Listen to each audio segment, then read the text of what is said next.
The community has pushed for greater transparency in police training. It's the people who live here who have kept the conversation going and held police departments accountable. And that's why we brought 4 Minnesotans who are invested in this topic together for a robust conversation about use of force training and expectations moving forward. Reverend Ian Bethel with New Beginnings Baptist Ministries serves as chair of Unity Community Mediation Team working with Minneapolis Police. Michelle Gross is president of Communities United Against Police Brutality. Hmong 18 council member Charlie Chang works with Hmong clans in the state. And Rodney Lewis is a Minneapolis native. A family member is an MPD officer. They watched the full St. Paul Police quarterly training video, watching intently, taking notes. We listened to what they had to say about what St. Paul is doing. We talked about what they want to see in police training when it comes to use of force and how they feel about police in general. Here's some of what they had to say. We gathered at WCCO TV in downtown Minneapolis. Let's just start with first reactions after seeing 48 minutes of training. I would hate to be a police officer, because who am I to come from a community and tell you that you were a professional to do what you had to do? And I would hope that our conversation here is about our accountability as community and not just accountability with police. This is a nationwide effort, but it takes all of us to do this. This emphasized don't land on that person, stay to their side, and use body mechanics. It was a very sound training, and I liked the emphasis a lot on officer safety as well as the safety of the individual they're dealing with. Verbally de-escalated them to Charlie Chang said he felt other departments could learn from St. Paul Police, collaborate to share tactics that could lead to lower injuries. He's gone through their Citizen Academy. You know, as a minority community, we're afraid to call the police because every time we call the police, one of our community member dies or injured, or so it's very difficult as a minority community to trust the police and see the police as an asset to our community. It was training. It was training, and it wasn't in the heat of battle. My perspective is, I have a loved one that's a Minneapolis police officer. And I want my loved one to go home at night. Said that. Okay? Yeah. And also, we need the police because there's people out there that are trying to hurt other people. But the police officers that I know are good people. They're good men and good women. They got a tough job to do. People have said we made mistakes.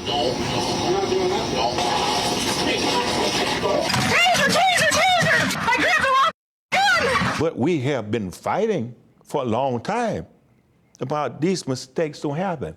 Training is a key piece. Policing is a physicality. There's a physicality to it. And when you have things that are physical skills that you need to learn, you have to practice them a lot. What we have to do, seeing this, is to make sure that we equip law enforcement to do their job and to effectively do it, especially in the Black and the Native and the brown communities. Talk about why we're here today. It's because this has become a national conversation. That's right. Yes. Police training has been kind of the center or the focus, and everyone seems to have an opinion about what it is, what should happen.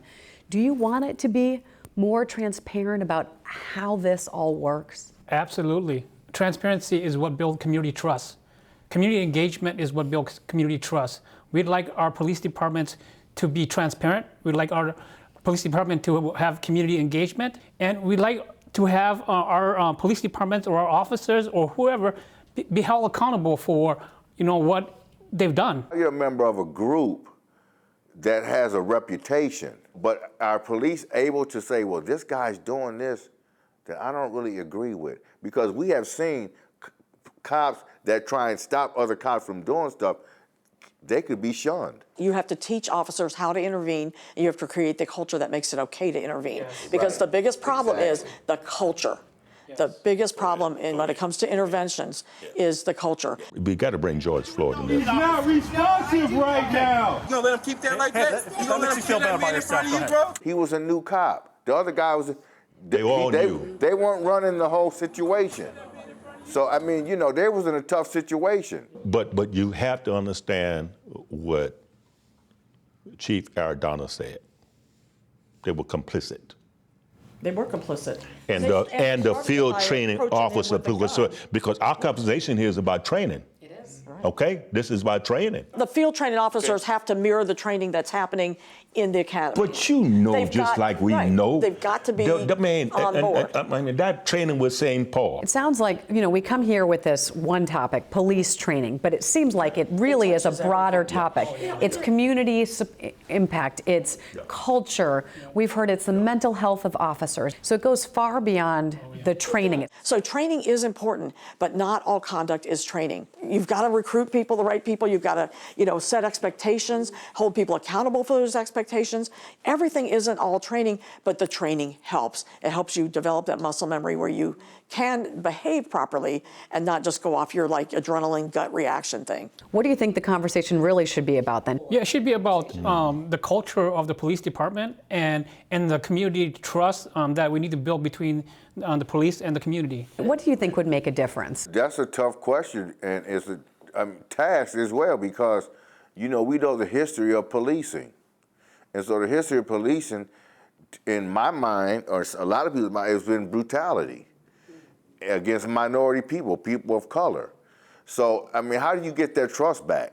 How do you get people of color to trust the police when they've been brutalized for so many years? To me, I feel like there's culture and transparency. Yes. We have got to address, what you all have all been talking about, the culture of the police department. And culture is a top-down phenomenon. It comes from the chief. It comes from the leadership. Also, we have the community has to deal with our own transparency and also our own consequences, because when you sending the police into a situation and our community not coming forth, okay? But at the same time, No, there need to be some training. No, you're right. They need to be some training in our community too. I just want to be safe. How about everybody just wanting to be safe? Because just like my man said, people out here, we know people are doing dirty stuff out there. I just want to be safe. I want my mom to be safe. I want my siblings, my loved ones to be safe. We all want to be safe. We support our police departments, and we need our police departments. But these tragic events that's happened in the last few years has started this conversation, and we slowly would like to see a culture of change in the police department that the community can trust. Absolutely agree. And I also think this, policing is a hard job. They have taken on all these other roles because we didn't have responders. And now it's our job as a society to both create those expanded response networks and then hold our police accountable for doing their job. Mentoring with police is so important. Transparency, training, and engagement. As important as training. Yes. That As well that is as- training. And culture. Yes. And culture. Yeah. Yep. As well as consequences. We thank Reverend Ian Bethel, Michelle Gross, Charlie Chang, and Rodney Lewis for their time and insights into this issue. Some police reform has happened since 2020. The legislature made changes to laws related to use of force, most notably when deadly force can be used. The language in the law changed to say the use of deadly force is only justified if it's to protect officers or another from death or great bodily harm, and they can give the specific reason why they used it. The Police Accountability Act of 2020 included a ban on chokeholds, required a duty to intervene, along with mental health and autism training. Earlier this year, the legislature failed to act on a ban to no-knock warrants, following the police killing of Amir Locke in Minneapolis. Some cities have enacted their own bans. The omnibus public safety bill passed during the special session did include a process to follow when issuing a no-knock warrant and reporting requirements to the Commissioner of Public Safety and to the legislature. Several lawsuits followed the riots of 2020 that resulted in more training for officers. Our cameras were at training earlier this year required for State Patrol troopers and DNR conservation officers about how they interact with the media during civil unrest. It's part of a settlement with the ACLU over alleged mistreatment. More recently, Robbinsdale police agreed to more training when it comes to how they treat citizens recording them. It stems from a settlement with a woman who taped a traffic stop involving two black men. You heard from the community. They think culture and leadership is as important as training. Next, we'll talk with police chiefs from around the state, leaders who for the first time talk candidly about use of force, challenges, and what can make a difference. And later, we'll hear from the regulatory agency over training and standards, how the Post Board is changing to keep up with community demands.